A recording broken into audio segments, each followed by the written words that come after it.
Ya, Assalamualaikum warahmatullahi wabarakatuh. Sanabai TV Anda kembali menjumpai kami, tentunya kembali di Obat Obrolan Kesehatan bersama saya Aldila Vidya.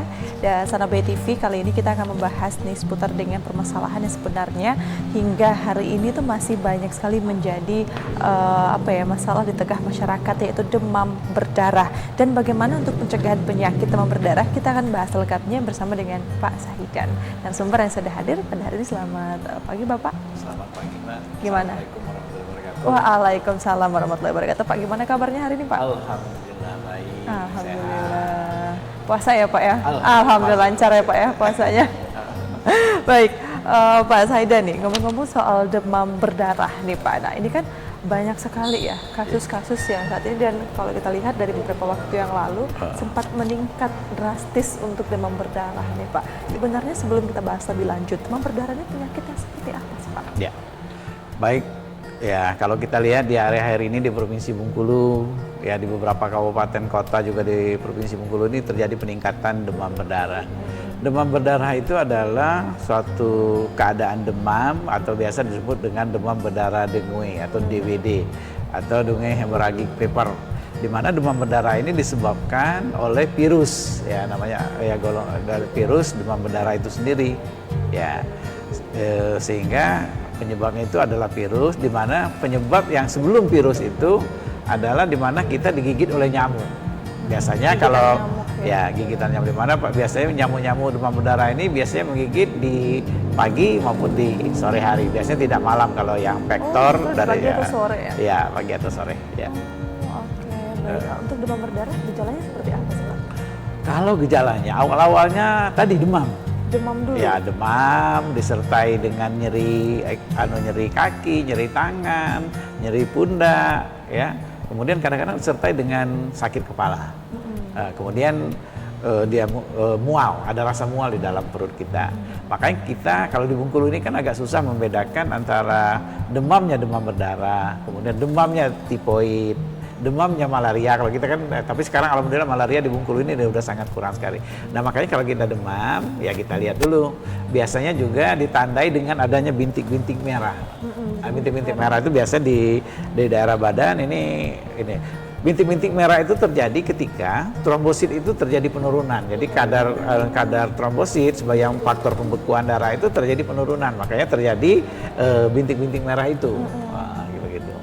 Oke, baik. Nah ini Pak, tadi kan gejala utamanya itu yang pertama tuh muncul demam. Pak ya. Nah, ya. Sebenarnya demam ini memang bukan penyakit ya. Demam ini kan adalah sebuah gejala. Gejala, ya. Pak ya. Nah, tapi ini seringkali dianggap remeh.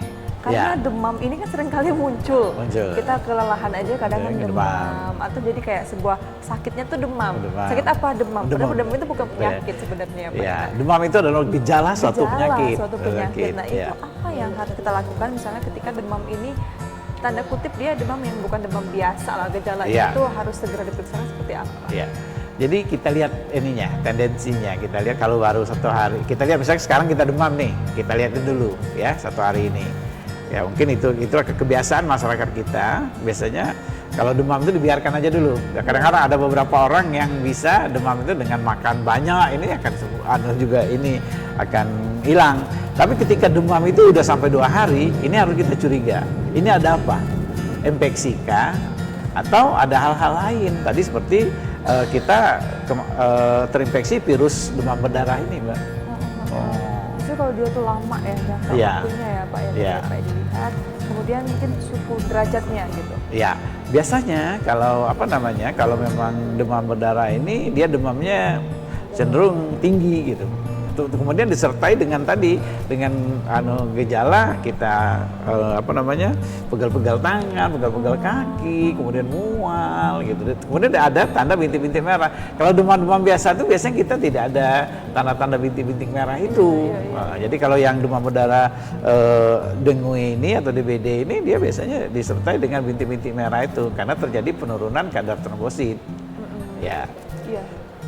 Sebenarnya kan kalau untuk nyamuk tadi ya Pak ya, nyamuk penyebab demam berdarah ini dia kan yang menyebabkan kita tertular itu adalah ketika nyamuk ini menggigit seseorang, kemudian orang ini gigitannya itu yang membuat tertular gitu ya Pak ya. Nah, apa Pak mungkin penyebabnya sehingga rumah ini tanda kutip loh mengundang nyamuk ini Pak? Jadi sebenarnya untuk penularannya ini biasanya maaf, misalkan saya kena demam berdarah Mbak, nyamuk itu gigit saya. Iya. Di dalam tubuh nyamuk itu dia akan berkembang menjadi bentuk yang efektif namanya. Bentuk efektif itu dia siap untuk mengisi orang lain. Nah kemudian dia gigit Mbak misalnya, Mbak akan ketularan. Ya. Tapi kalau nggak ada sumbernya, ini nggak mungkin ada penularan. Jadi maksudnya vektornya itu adalah nyamuk Aedes aegypti dan Albopictus. Nah sehingga dia akan menggigit kita, maka dia kalau memang nggak ada yang terkena demam berdarah dia nggak mungkin, ya nggak mungkin lah. Jadi itu, jadi sebenarnya ya kalau nyamuk itu kalau kita itu ya apa namanya, kita berusaha untuk tidak digigit nyamuk itu. Kalaupun dia ngandung virus demam berdarah, virus dengue, kalau dia nggak gigit kita aman kan? Tapi ketika gigit baru kita terinfeksi begitu. Iya, tapi asal mula virus itu dari mana berarti Pak? Ya kita kalau asal mulanya juga kita ini, tapi virus ini ditemukan dulu di luar negeri di Afrika pertama. Sehingga dia berkembang ya nggak bisa kita ini kan yang mana yang beda sama dengan kita cerita tentang ayam dengan telur, mana dulu di tubuh manusia apa di dalam tubuh nyamuk, bingung kita. Tapi yang jelas ini ya juga masih pertanyaan ya Pak ya. Ya masih pertanyaan, tapi sehingga pada dasarnya dia harus ada vektor tadi. Vektor itu adalah perantara, kalau bahasa kitanya perantaranya adalah nyamuk tadi. Kalau kita nggak digigit nyamuk, kita nggak mungkin tertular DBD itu Pak. Berarti yang paling utama tuh menjaga kebersihan rumah. Iya, ya. Salah satunya adalah itu kebersihan rumah, kemudian pakaian yang bergantungan kita sisihkan dikit, nanti ya kemudian kita kuras bak mandi, ya 3M itu kan, menguras, membersihkan dan mengubur barang-barang yang bekas yang ada di sekitar rumah kita. Iya betul. Nah ini kan juga seringkali muncul pertanyaan bahwasannya apakah demam berdarah itu menular? Sebenarnya bukan demam berdarahnya yang menular ya Pak ya, tapi gigitan nyamuknya itu. Jadi antara orang satu dengan orang dua itu tidak menularkan, tapi kalau dia gigit nyamuk yang sama gitu ya Bapak ya. Jadi kita kalau antar kita nggak nularkan kayak bukan kayak yang lain gitu kayak flu misalnya kayak itu menular langsung ya. Kalau ini nggak, harus ada vektor, ada perantara. Perantaranya tadi nyamuk tadi. Iya benar. Nah biasanya kalau untuk demam berdarah Pak, itu berapa lama sih Pak proses penyembuhannya? Biasanya indikasinya itu adalah kadar trombosit Pak. Kemudian hilang demam. Misalkan biasanya kalau yang kejadian rumah sakit itu lamanya dirawat antara 3 sampai 5 hari biasanya paling lama tuh. Tapi ada juga beberapa yang cepat itu karena memang masih awal, ketahuan, kemudian maintenance pengobatan oleh dokter, dia akan lebih cepat itu ya. Dan ini juga misalnya banyak sekali kasus-kasus yang melihat mungkin ketika anaknya demam berdarah, orang tuanya ini cenderung biasa aja karena mungkin akhirnya menjadi kita nyamuk biasa, tapi pada akhirnya itu menyebabkan kematian Pak. Demam berdarah ini Pak. Nah, kita bahas setelah yang satu inilah ya Pak ya, saya dan kita bahas dulu ya Bapak ya. Kita akan kembali setelah pada berikut sana BTV, jangan kemana-mana, tetaplah bersama kami tentunya di obrolan kesehatan.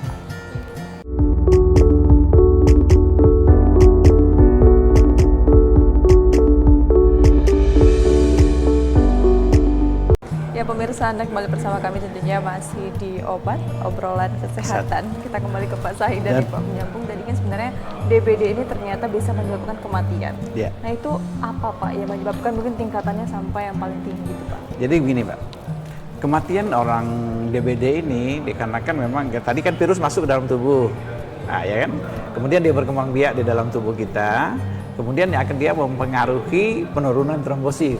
Penurunan kadar trombosit. Trombosit itu ada sel-sel darah di mana yang ini berguna untuk faktor pembekuan.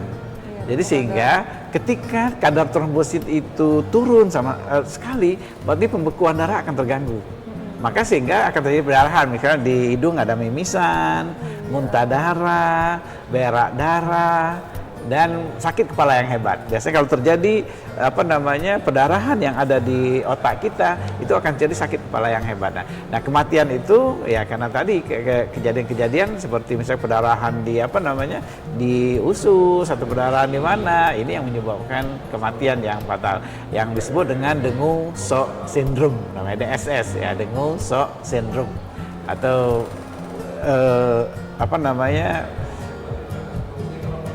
shock yang disebabkan oleh demam berdarah tadi. Ya baik. Nah kalau untuk sampai ke kematian tuh biasanya dari kasus-kasus yang sudah terjadi nih Pak, pengalaman yang Bapak lihat, DBD ini dia berapa lama nih Pak bisa memakan korban jiwa nih Pak? Kita nggak bisa sama ratakan, Nggak sama. tapi biasanya itu kejadian-kejadian itu kadang-kadang ada yang ini tergantung dengan individu juga. Ada beberapa individu yang punya Imunnya tiga, juga tapi ya. biasanya ini fase-fase ini biasanya 5 sampai 7 hari tadi. Kalau memang kita biarkan ini terus jadi perdarahan yang hebat, ini susah sekali untuk mencegahnya. Sehingga ini membutuhkan ya penanganan yang lebih spesifik gitu. Biasanya juga orang-orang demam berdarah ini biasanya masuk cairan, dimasukkan juga oleh dokternya pengobatan antivirus dan yang lain-lainnya. Kemudian termasuk juga pencegahan perdarahan tadi. Yang payah kita kalau terjadi perdarahan, misalkan di usus muntah darah, keluar darah banyak, ya sehingga darah nggak susah lagi untuk beku. Nah, kita kehilangan cairan yang banyak. Kehilangan cairan inilah yang nanti menyebabkan kematian. Oh iya betul ya Bapak, itu kan ada beberapa karena ada trombositnya tadi ya Pak Iya, turun ya. iya. Jadi dia tidak ada pembukaan darah. Iya. Nah, sebenarnya kalau untuk DBD sendiri Pak, penanganannya tadi artinya itu berbeda ya Pak. Ketika dia tahapannya itu masih di awal Iya. dengan yang sudah meningkat Iya. tahapannya penanganan berbeda juga. Iya, biasanya berbeda di rumah sakit. Itu biasanya mereka melakukan tadi yang jelasnya karena biasanya ini masuknya cairan ke dalam tubuh. Tapi kalau udah sampai dia ada mimisan, ada muntah darah, biasanya mereka juga dokter-dokter juga memberikan pengobatan untuk penghentian perdarahan gitu. Ya, tapi ini mohon maaf sebelumnya kalau misalnya untuk tingkatannya yang sampai tinggi tadi sampai ada mimisan, Iya. terus ada ususnya berdarah dan lain-lain, itu apakah masih bisa terselamatkan Bapak? Kita nggak bisa bicara apa bisa, tapi secara teori bisa. Tapi kadang-kadang kenyataannya karena udah terlambat penanganannya juga akan fatal. Tapi ada juga beberapa yang sukses dengan itunya, dengan pengobatannya, Pak. Ya. Oh, tapi ini kembali kepada tadi penanganannya, Bapak. Iya. Seberapa cepat penanganan? Ya, seberapa cepat DBD? penanganannya. Makanya kita harus deteksi dini. Jadi kalau kita curiga, apalagi di musim-musim sekarang, betul, gitu kan, betul. karena sekarang musim hujan, musim ini, jadi sehingga banyak sekali ini kita cenderung gitu. Tapi tidak semua demam itu demam berdarah, ya. Jangan langsung disamaratakan ya, Iya, Pak, ya. jangan Demam dikit, disamaratakan. demam berdarah ya, Ya, pasti. jangan dikit-dikit demam berdarah dikit. Tapi biasanya yang paling itu adalah kita adanya bintik-bintik, ya, bintik merah di badan. Itu namanya PTQ namanya. Kalau di dalam itu PTQ, jadi itu karena terjadi penurunan trombosit di perifer, sehingga ya itu akan membuat itu bintik-bintik merah itu. Tapi kalau untuk siklus DBD tadi dia gimana Pak? Mungkin boleh dari Ya, awal jadi dia. DBD itu adalah sumbernya dari orang yang terkena DBD. Iya. Masuk ke dalam tubuh nyamuk, berkembang biak dalam tubuh nyamuk 3-5 hari, dia akan menjadi bentuk infektif. Ketika nyamuk ini dalam bentuk infektif gigit orang lain, maka orang itu akan terinfeksi, orang keduanya gitu kan. Kemudian di dalam tubuh orang ini juga tidak habis digigit langsung jadi gitu, harus punya masa inkubasi juga. Ada beberapa penelitian masa inkubasinya itu ada yang 2-3 atau 4 hari gitu. Jadi setelah itu baru dia timbul gejala demam. Nah, setelah demam ini ya kalau dibiarkan ini itu yang biasa kita sebut kalau udah tingkat akhir itu yang 3-4 hari juga, berarti 5-6-7 hari gitu. Iya. Oh, jadi kalau dia digigit nyamuk itu dia nggak langsung ya Nggak Pak? langsung, jadi bukan setelah gigit nyamuk langsung jadi Oh, gitu, saya pikir enggak. gitu Dia selama punya ini. masa inkubasi juga. Oh, ada masa inkubasinya. Masa inkubasi berkembang biaknya virus DBD di dalam tubuh manusia itu. Oh, itu 2 hari ya Pak? 2 hari atau 3 hari. Oh, panjang juga Panjang ya Pak juga, ya, iya, sebenarnya, Pak, lumayan dari, panjang. Dari nyamuknya yang terinfeksi dulu Iya. tadi kan, nyamuknya juga ada masa proses dulu masuk Iya. dalam tubuh nyamuk, kemudian masuk ke masa Iya. inkubasi lagi, baru Iya. dikatakan DBD ini sana BTV. Nah, mungkin kalau untuk para orang tua Pak, khususnya untuk yang punya anak kecil, ini kan anak-anak kecil kan dia tidak terlalu mengerti ya untuk nyamuk. Mungkin kalau kita orang dewasa tuh mengerti, oh ini ruangannya bisa banyak nyamuk nih, tapi kalau Iya. anak kecil kan dia tidak terlalu mengerti Pak. Nah, itu bagaimana Pak? Mungkin langkah-langkah dari orang tua untuk Iya. mengantisipasi DBD. Ya, kalau orang tua kita punya anak, punya cucu, ya kalau dia tidur ya kalau kamarnya nggak bisa bebas dari nyamuk, tentu kita bisa menggunakan kelambu untuk mencegah dia jangan sampai digigit nyamuk. Nah, kemudian sumbernya yang harus kita ini kalau ada yang DBD ya kita yang di DBD ini harus berobat dan juga diisolasi supaya yang DBD ini juga jangan digigit nyamuk gitu. Kemudian mungkin ya kalau dewasa bisa pakai repelan atau apa supaya menghindarkan nyamuk itu, bisa juga ada yang tradisional pakai serai wangi gitu kan, nyamuk kan lari juga. Nah, ini yang penting bagi kita. Kemudian nanti kalau anak ini demam kita amati ya, jangan sampai lengah gitu, jangan sampai anak-anak ini jadi apa namanya dibiarkan gitu ya. Kita lakukan pemeriksaan, terutama nanti trombositnya gimana, ininya gimana. Kemudian ada pemeriksaan diagnosis untuk apa namanya tadi pemeriksaan laboratorium. Itu ada imunoglobulin M dan imunoglobulin G untuk menyatakan apakah orang ini kena DBD atau bukan. Kemudian ada NS1 untuk deteksi dini. Kalau kejadian baru 2 hari udah bisa kita deteksi apakah dia DBD atau tidak. Gitu. Jadi sehingga memudahkan untuk penata laksanaan yang sakit ini gitu.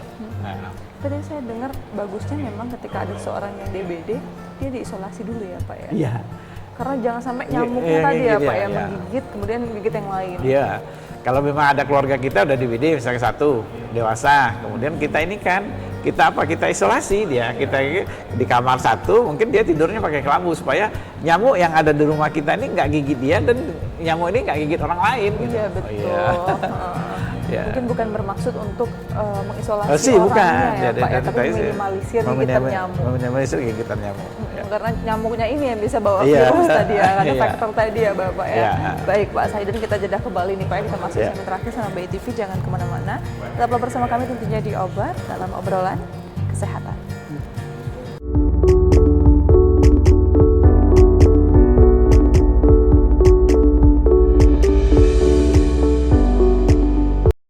Ya, Sana BI TV, Anda masih bersama kami tentunya masih dalam obrolan kesehatan.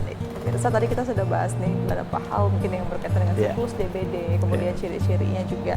Sebenarnya Pak, kalau untuk kelompok yang rentan terhadap DBD, ini apakah dia memandang usia atau dan lain-lain nih Pak? Kalau DBD ini sebenarnya nggak ada istilah usia, Pak. Anak kecil, nggak pandang bulu ya Pak? Nggak pandang bulu, dewasa, tua, itu kan. Tapi kebanyakan yang anak-anak, kalau anak-anak itu yang punya aktivitas di luar kayak anak sekolah gitu kan, di sekolah kan walaupun di rumahnya aman, kadang-kadang di sekolah dia kena gigit gitu. Tapi ya kalau tergantung aktivitas, kalau apa namanya orang tua tuh dia ke kebun, dia kemana, tapi ya tadi tidak semua nyamuk itu ngandung virus DBD, harus dia gigit itu gitu.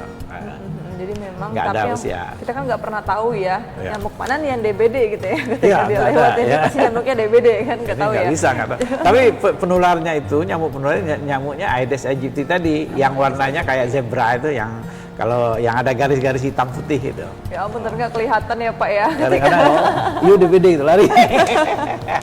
Tapi yang paling utama artinya memang tadi menjaga kebersihan rumah, jangan sampai banyak nyamuk masuk, nyamuk apapun itu sebenarnya ya Bapak ini. Mungkin apa aja Pak mungkin yang bisa kita lakukan untuk menghindari nyamuk?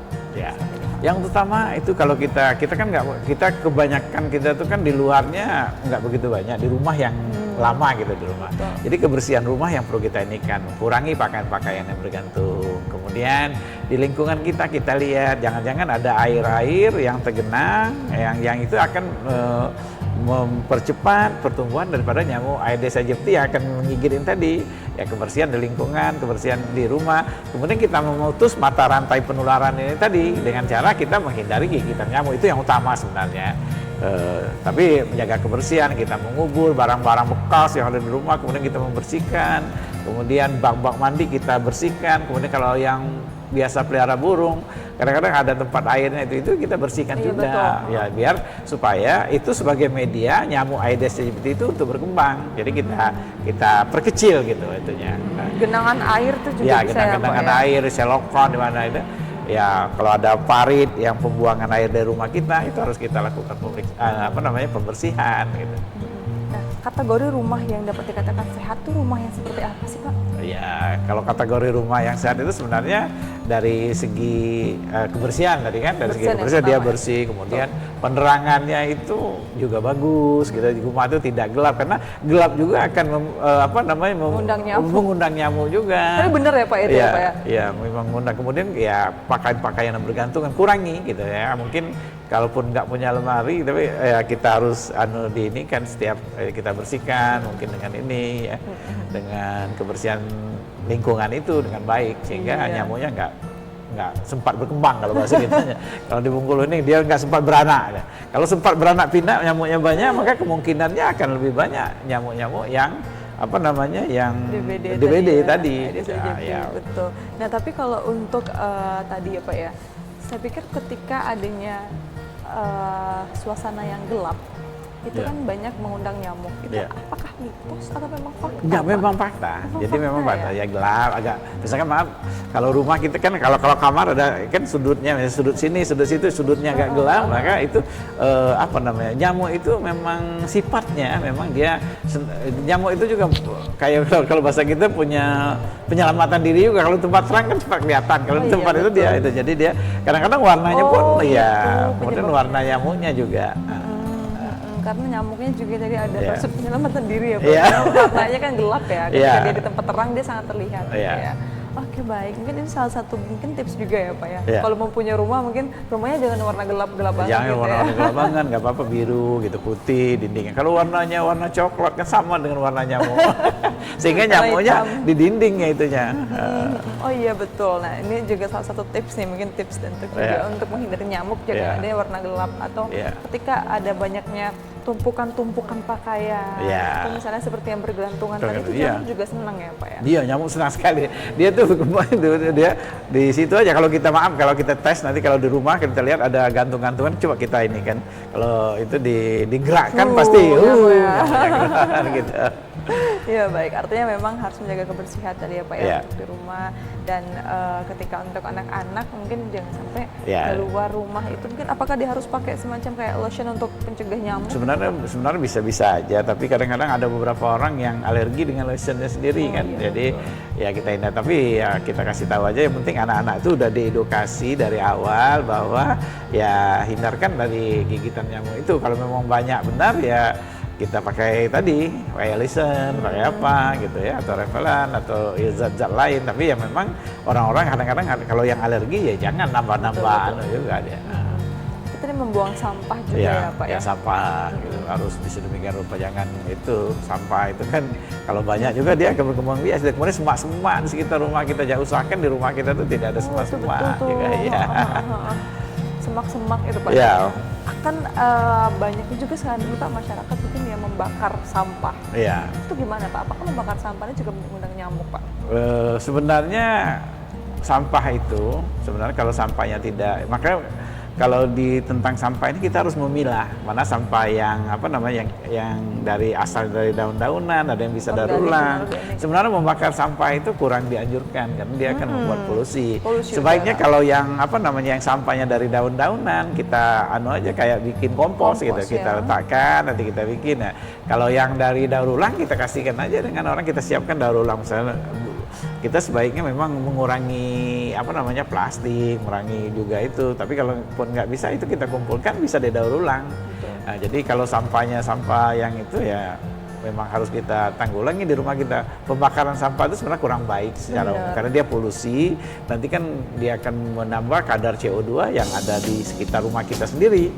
Ya ini akan berbahaya juga pada tingkat. Tapi kalau ini sebaiknya sampah itu jangan dibakar, apalagi yang dari daun, misalnya daun mangga, daun jambu, daun apa aja itu tidak usah apa namanya, tidak usah dibakar. Iya, tapi banyak banget Pak tuh masih bakar sampah. Apalagi kalau misalnya bakar sampahnya pagi-pagi, wah itu kan asap kan. Pagi-pagi mau menghirup udara segar, tapi kita menghirup asap. Gitu ya. Asap itu kan kandungannya CO2 bukan O2, sementara kita mau cari O2 yang segar kan. Baik, mungkin terakhir Pak untuk masyarakat mungkin bagaimana untuk mencegah DBD dan juga harapan ke depan. Silakan Pak. Yang pertama untuk DBD ini kita melaksanakan tadi 3M. Kita menguras, kemudian membersihkan lingkungan, kemudian mengubur barang-barang bekas yang ada di sekitar rumah kita. Kemudian tadi kita berharap kita polanya pola hidup sehat gitu ya, ruang kamar tidur, ruang keluarga itu harus bebas dari nyamuk. Kemudian itu usaha-usaha pencegahan. Kemudian kita harus ingat, ketika ada salah satu keluarga kita yang demam atau apa, itu harus kita lakukan pemeriksaan dengan segera. Untuk apa?